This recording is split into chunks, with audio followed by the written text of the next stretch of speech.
Did he really? Oh. Hello and welcome. I'm Travis Hastings. And I'm Olivia Hoff. And this is The RUNion.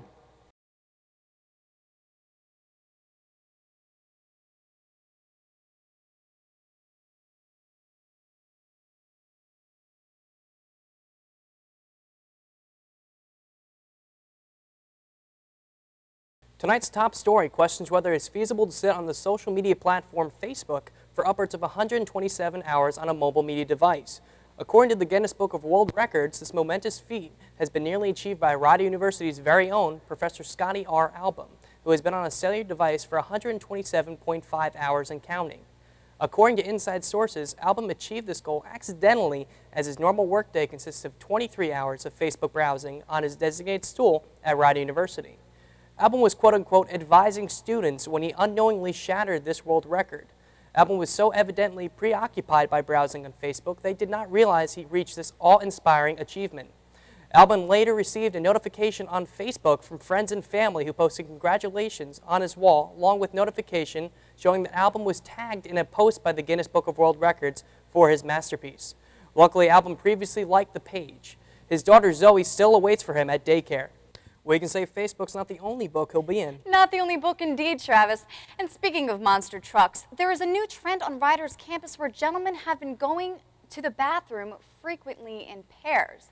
The facilities have taken on the name the Brovatory.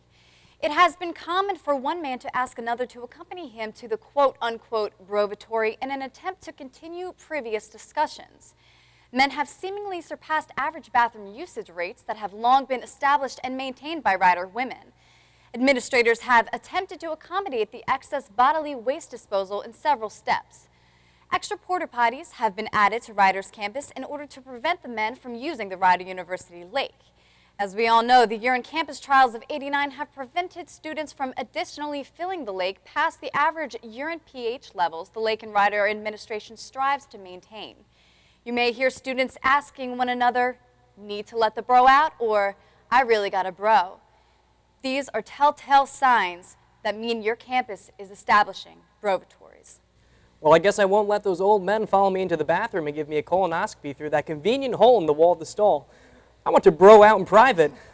Now we will head over to John Wilder, who will illustrate art's impact on society and a new phase enveloping the art world in his segment, Amongst the Masses.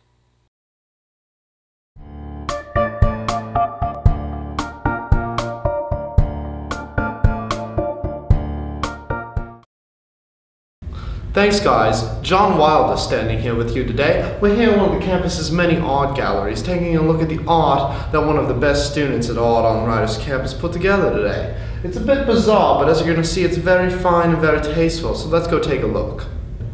Hello everyone, I'm Vladimir Jenkins. This is my art show. Let me take you through some of the pieces.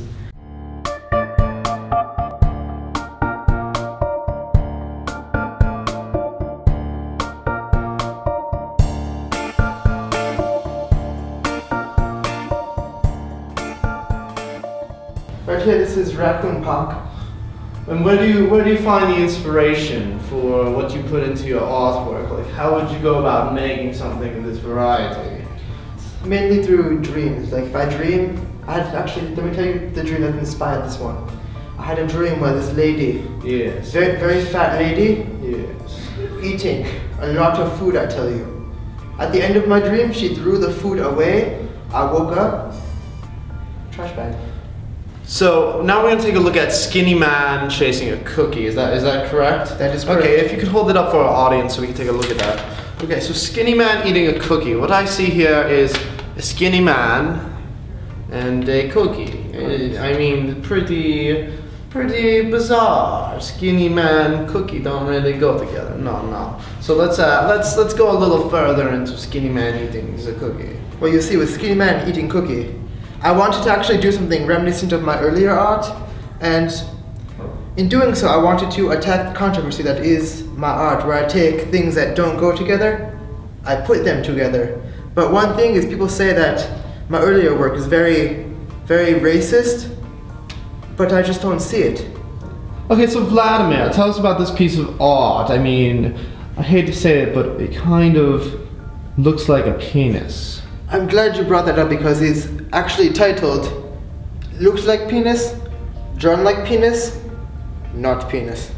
What this actually is if you turn your head like so, it is Muppet.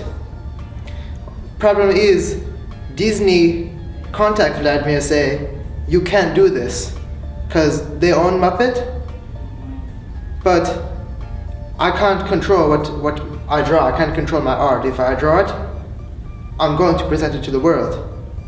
And that is, looks like penis, drawn like penis, not penis. Muppet.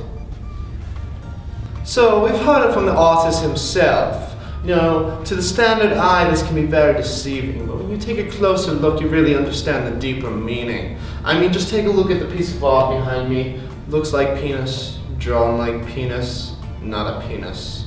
Vladimir, thank you so much for being with us today. I'm going to throw it back to the studio so we can take a look at some more fine news.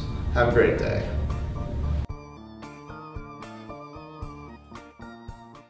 Wasn't that just fantastic, Olivia?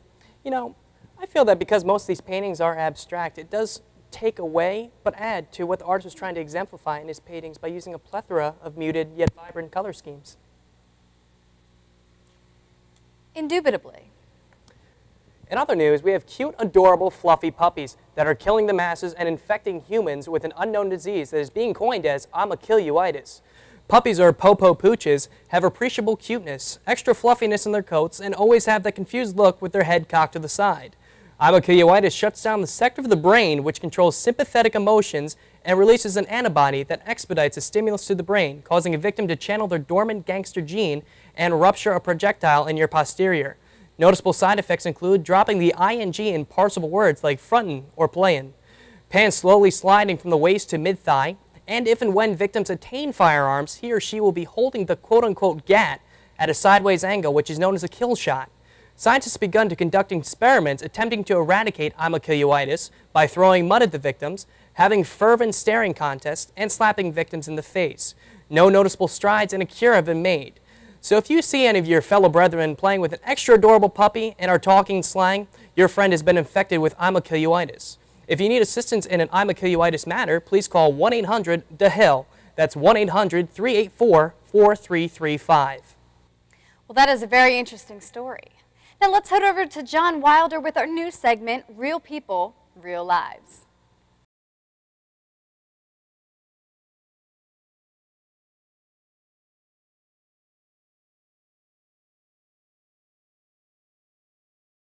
John Wilder here at the ACT Center, the Albom Community Center, where we're going to take a look at a new form of community service that students are participating in. Today we're going to take a look at a student, Steve Silva, who prefers this method of community service over the others. Let's go take a look. Hi, I'm Dan Marino, and I run the Albom Community Service Center. And actually, they put me in charge of security. So, Mr. Silva, broke our code of ethics law number P215, and once he did that, he enacted us whether he would rather go to jail or do community service. He chose to do community service. Well, kids, this is a taser, and this is my subject.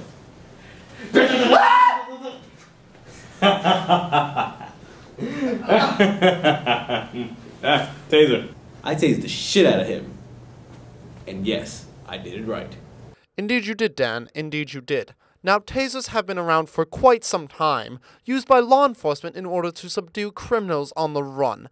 Yet using them as a form of community service is quite a new thing. Many people find this questionable because tasers carry with them, 1, many harmful effects, and 2, how do they serve the community?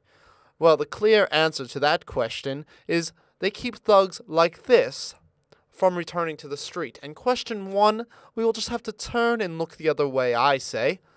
Side effects of tasering include seizures, cardiac arrest, soiling oneself, doing the worm, and in the long term, bestiality.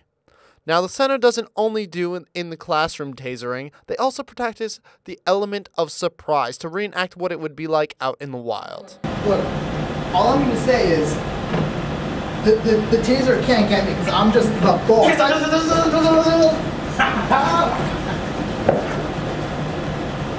well, the thing was I got caught stealing the Wii car, and so I got caught by public safety, obviously, and the whole thing was I can either do the community service, or I could be kicked off campus, and I can't be kicked off campus, so I chose the tasering, and they had warned me beforehand not to eat or drink.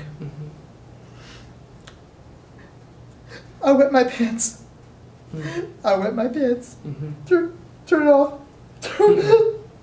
Well, that's the buzz for today. We're going to throw it back over to the studio for some more shocking news. See you next time. And this just in. My ears just told me that there's been a massive outbreak of the shits and spews at Rider University and Princeton campuses, sending over 90% of the residents to the hospital with streaks in their pants and yesterday's lunch on their shirts or blouses. This norovirus is said to have started from the raw sewage served at Rider's campus dining hall, Daly's. Daly's lives by the old Victorian phrase, a little floor spice makes everything nice, meaning that Daly's prepares the students' sustenance by taking the undercooked food, proceeding to vigorously rub the food on the floor, then serve the food to the students with proper precautions to make the students believe the food is cooked properly.